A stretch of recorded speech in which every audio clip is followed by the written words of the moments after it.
네, 안녕하세요. 김영로 TV의 김영로입니다. 오늘은 1월 7일이 되겠네요. 1월 7일.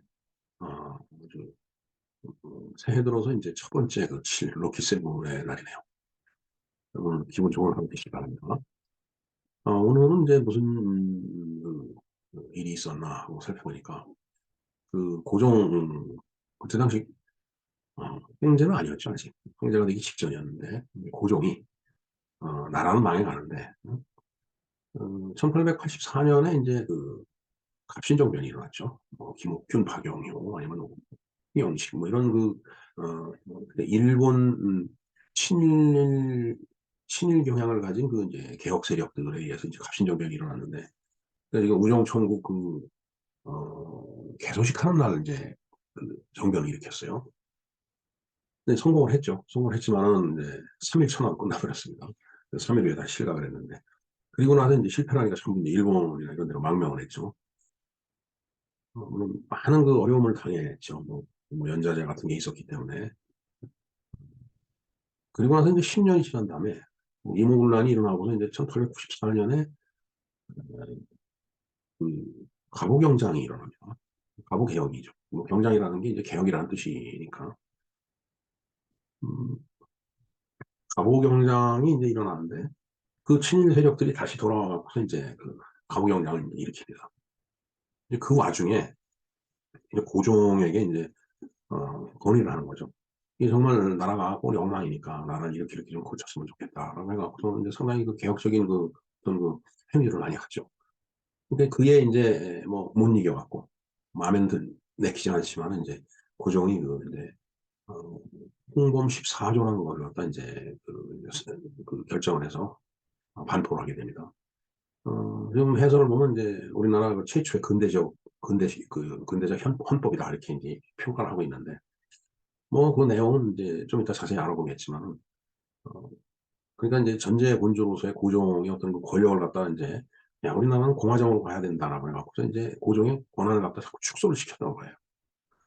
고종이 화가 나잖아요. 가만히 보니까 결국은 이제 어, 다시 그 개혁파 세력들을 이제 그 다시 옥죄는 그래서 처벌하는 그런 이제 과정을 거치면서 결국은 나라는 이제 망국의 길로 이제 들어가게 되죠. 어, 통영식이 이제 사실 그때 당시 재상이었는데, 그러니까 내각 총리 대신이었죠. 그래서는 지금으로 얘기하면 국무총리 같은 건데, 결국은 그 고종의 어떤 의도대로 보부상들한테 이제 몰매를 맞아서 죽습니다. 홍영식이. 그렇게 해서 이제 결국은 우리나라의 개화가 이제 또 한 번 실패를 하게 이제 되는 거죠. 예, 뭐 서론이 좀 길었지만은 이 홍범 14조라는 것이 이제 그런 배경을 갖고서 태어난 겁니다. 그래서 이제 자세한 것은 잠시 뒤에 말씀을 좀 드리기로 하겠습니다. 그리고 오늘은 그 인일이라는 날이라고 합니다. 인일은 그 사람을 위한다는 그런 뜻이라고 하더라고요. 물론 1월 7일은 맞는데 양력 1월 7일이 아니고 음력 1월 7일을 갖다 이제 지칭을 하더라고요. 그래서 이제 옛날에는 그날 이제 인일, 인일제라고 이제 인재를 등용하기 위해서 이제 과거를 이제 치르고 그랬다라는 그런 얘기가 있습니다. 네, 네, 오늘 홍범 14조와 인일에 대해서 좀 자세히 앞으로 알아보는 것으로 하겠습니다.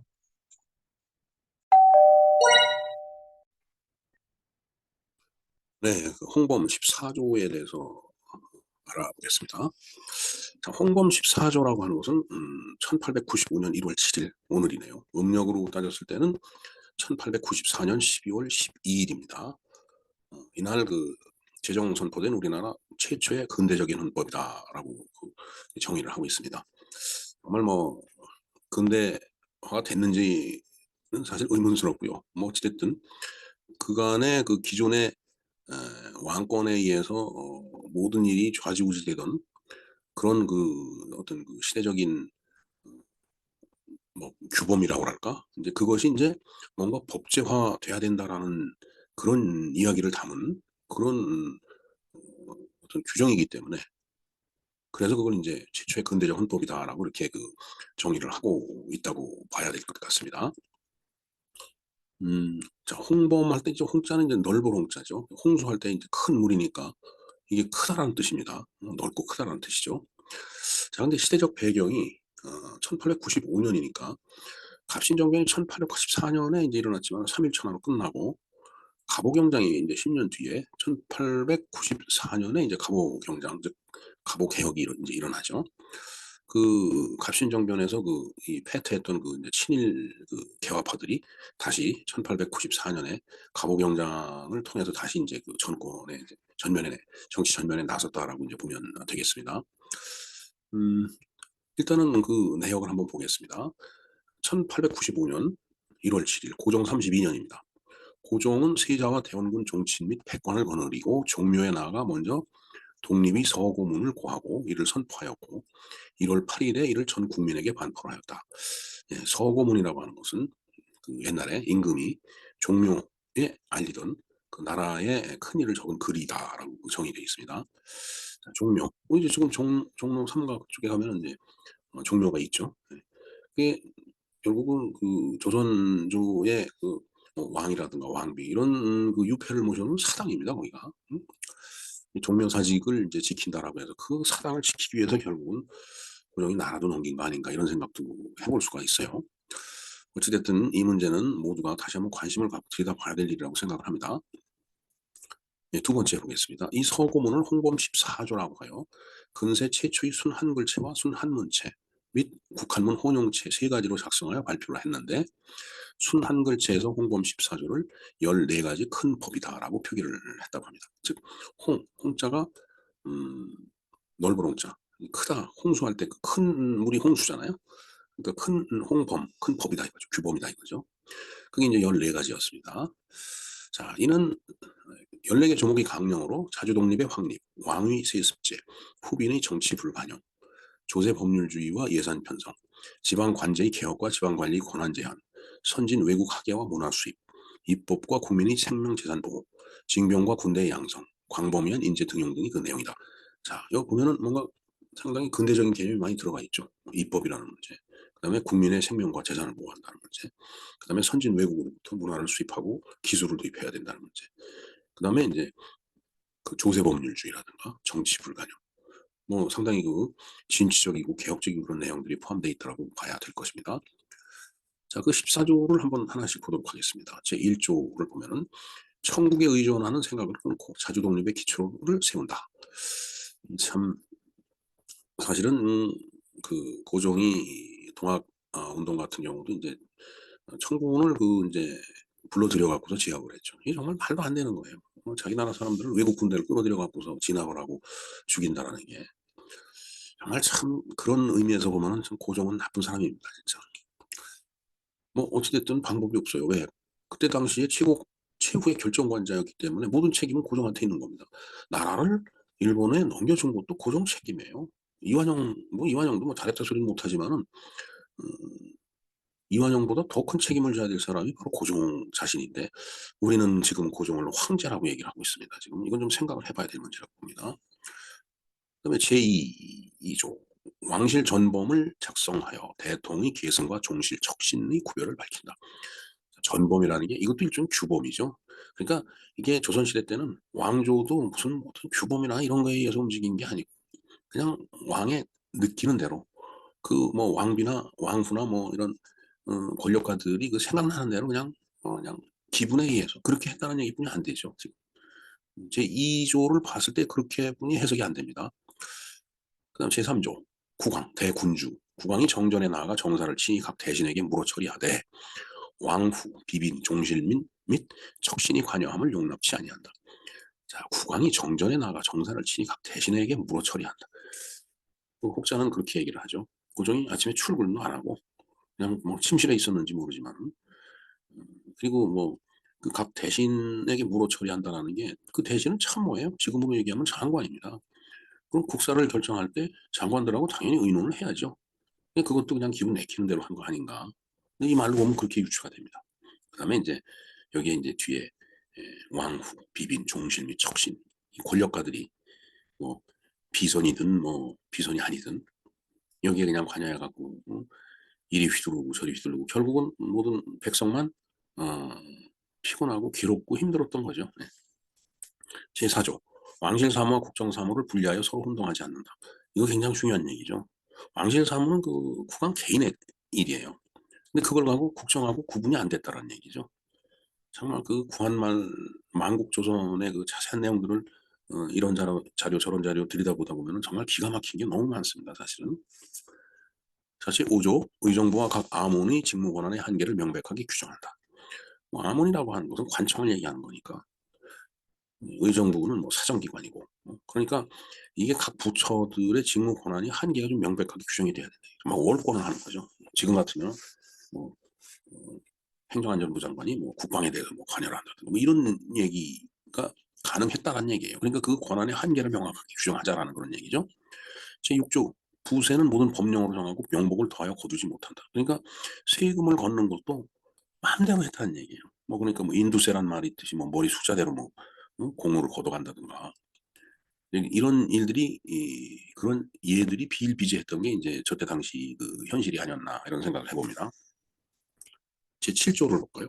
조세 부과와 징수 및 경비 지출은 타가 지문에서 모두 관장한다. 즉 말하자면 지금의 재무부, 탁지 아문 아니면은 뭐 재무부겠죠. 뭐 기획재정부 뭐 이런데 하여튼 그 뭔가 예산을 관리하는 데서 경비를 지출하고 그다음에 어, 세입부에서 세금을 징수한다는 얘기죠. 그러니까 이런 것들이 틀이 전혀 안 잡혀 있었다라는 얘기예요. 그냥 즉흥적으로 내키는 대로 그냥 생각나는 대로 모든 그 국사를 그렇게 처리했다는 얘기죠. 제8조 왕실은 솔선하여 경비를 절약해서 각 아문과 각 지방관이 모범이 되게 한다. 이 얘기는 그만큼 어, 왕실이 사치스러웠다는 얘기죠. 흥청망청했다는 얘기뿐이 안 됩니다. 저걸 거꾸로 해석하면 제9조 왕실과 각 관부에서 사용하는 경비는 1년간 예산을 정해 재정에 기초를 확립한다. 이 얘기는 예산 개념이 없었다는 얘기입니다. 그냥 돈이 있으면 쓰고 없으면은 뭐 또 막 아래를 막말로 조져갖고서 걷어들이고 참 정말 그러니까 이걸 보고 이제 근대적 헌법이라고 얘기를 하는 거예요. 제10조 볼까요? 지방관 제도를 속히 개정하여 지방관의 직권을 한정한다. 예, 뭐, 이 관직을 매매한다라든가 뭐, 그래갖고 뭐돈 주고서 관직을 받으면 그 돈을 빼기 위해서 또 막 백성을 괴롭히고 지방관 제도가 제대로 갖춰져 있지 않았다라는 얘기예요. 그리고 그 지방관이 행사할 수 있는 권한을 갖다가 그냥 그 제한을 주지 않았기 때문에 마음대로 했던 거라고 그냥 안 보여집니다. 저런 그 환경 속에서 우리 선조들이 어떻게 살아왔는지 참 상상이 가진 않습니다. 제11조 볼까요? 널리 자질 있는 젊은이를 외국에 파견해 학술과 기회를 익히도록 한다. 자, 이때가 1895년입니다. 명치 유신이 뭐 한 세대 전에 일어났을 거라고 보여지거든요. 일본의 명치 유신은 그때 당시에 뭐 중국도 마찬가지지만 참 어리고 총명한 그 사람들을 선발을 해갖고 유럽이나 미국에 이 공부를 시키러 내보냈어요. 근데 그걸 이제 하자라는 얘기예요. 우리나라는 한참 뒤떨어져 사는 거죠. 그러니까 시작이 한 세대 뒤처지니까 그야말로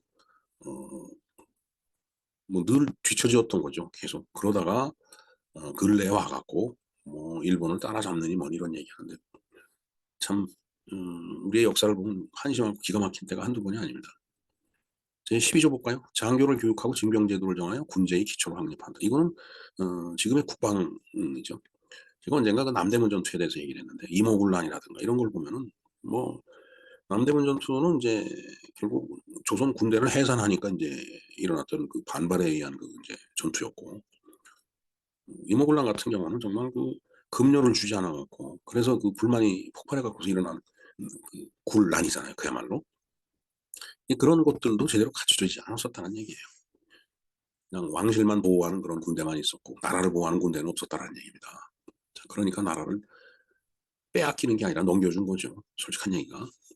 제13조 볼까요? 민법 및 형법을 엄정히 제정하여 함부로 가두거나 거하지 말며 백성의 생명과 재산을 보호한다. 예, 이거 정말 굉장히 중요한 그 항목이 들어갔네요. 백성의 생명과 재산을 보호한다. 이건 정말 지금 우리나라 대한민국 헌법에도 저 말이 꼭 들어가 있죠. 정문기가. 그게 대통령의 그 책무예요. 그렇듯이 왕한테 저 책무를 갖다 지운 거예요. 그럼 그때까지는 뭐 백성의 생명, 재산 다 자기 소유같이 그렇게 이제 권한을 행사했던 거죠. 그러니까 아무나 가두고 아무나 보라고 사람을 뭐 파리 목숨 같이 여기고 그냥 망나니 칼에 의해서 목을 치고 이런 그 형벌이 가능했던 게 저런 시대적 배경이 있었으니까 가능했던 얘기라고 보여집니다. 자, 마지막 제14조 보겠습니다. 사람을 등용함에 있어 문별을 가리지 않고 널리 인재를 보호한다. 자, 문벌을 가리지 않는다. 사색 당파가 그냥 아주 약한 그런 그 진짜 중세 조선의 그 후예들 아니겠어요?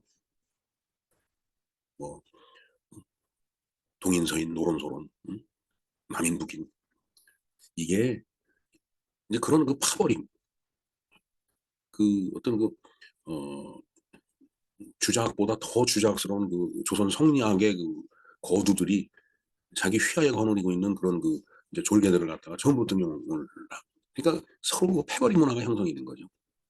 예, 그런 걸 좀 타파하자. 널리 인재를 좀 등용을 하자. 이런 얘기라고 보여집니다. 이것도 굉장히 중요한 얘기예요, 사실은. 하지만 개혁은 공한 메아리였을 뿐이다. 왜냐하면 결과는 1905년에 을사보호조약을 맺고 1910년에 경술국치를 당하죠. 결국 나라가 넘어갔어요. 그러니까 아무리 애를 썼지만은 결과는 공허한 메아리였다라는 얘기뿐이 안 됩니다. 자, 지금 제가 유튜브 동영상 그 썸네일을 하나 띄워놨는데 이거 보면은 이제 매국노 고전 반동의 시작 가부개혁이 좌절 가태한제국, 박종인 그 기자의 유튜브 박종인의 땅의 역사죠. 정말 우리가 조선 말기를 이해하는데 굉장히 중요한 그런 자료가 될 것이라고 생각을 해서 썸네일을 띄웠으니까 구독자님들께서는 시간이 있으시면 한번 참조를 해서 내용을 봐주시기 바랍니다. 자, 그 다음에 오늘이 1월 7일인데 이 인일이라는 그런 어, 기념일이라면 기념일이죠, 사실. 근데 이제 이거는 양력 1월 7일이 아니고 이제 음력 1월 7일이라고 합니다. 왜냐하면 뭐 저때는 음력을 썼기 때문에 오늘 1월 7일을 지금 홍범 14조로 얘기하는 건 그때 당시 음력을 양력으로 환산했기 때문에 이제 1월 7일이고요. 실질적으로 음력 1월 7일에 뭔 일이 있었느냐면은 이게 동아시아라는 얘기죠. 그러니까 그 조선에만 해당된 건 아닙니다. 동아시아에서 음력 1월 7일은 인일, 일명 사람 인자 날일자니까 사람 날이라고 부르며 사람을 귀하게 여겼다고 합니다. 정말 귀하게 여겼는지 모르겠는데. 그러니까 저렇게 사람을 귀하게 여긴 군주가 있었죠. 그런 군주가 있을 때는 나라가 흥했다라는 얘기입니다. 하지만 그렇지 못한 군주가 있었을 때는 나라가 결국은 고난과 가난에 허덕이다가 결국 나라를 잃어버린 것이 아닌가 이런 생각을 하게 됩니다. 자, 그래서 이날은 보통 일을 하지 않고 쉬었다고 합니다. 1월 7일이 휴일이네요. 그야말로 할러데이입니다. 할러데이. 해피 할러데이. 예. 조정에서는 인일제라고 하여 특별히 과거 시험을 시행을 했다고 합니다. 과거 시험을 시행함으로 인해서 사람을 귀하게 여긴 그 사람을 등용해서 썼다라는 그런 얘기가 되겠습니다. 네, 오늘은 우리가 참 만국 조선을 이제 보면서 그래도 비록 그 실패로 돌아갔지만 한때 근대적 헌법, 소위 그 근대적인 개념을 집어넣어서 그 구한말 조선을 개혁을 하려고 했던 몸부림이 있었다라는 그런 얘기를 다뤄봤습니다. 그래서 홍범 14조를 쭉 말씀을 드렸죠. 그러나 그 개혁은 공한 메아리였다. 그래서 오히려 반동의 시작이 됐다. 결국은 나라를 잃었다. 그런 얘기가 되겠습니다. 네, 이상 인일제가를 포함해서 홍범 14조와 두 가지 사항에 대해서 우리가 공부를 간략하게 해봤습니다. 김영로 TV의 김영로였습니다. 감사합니다.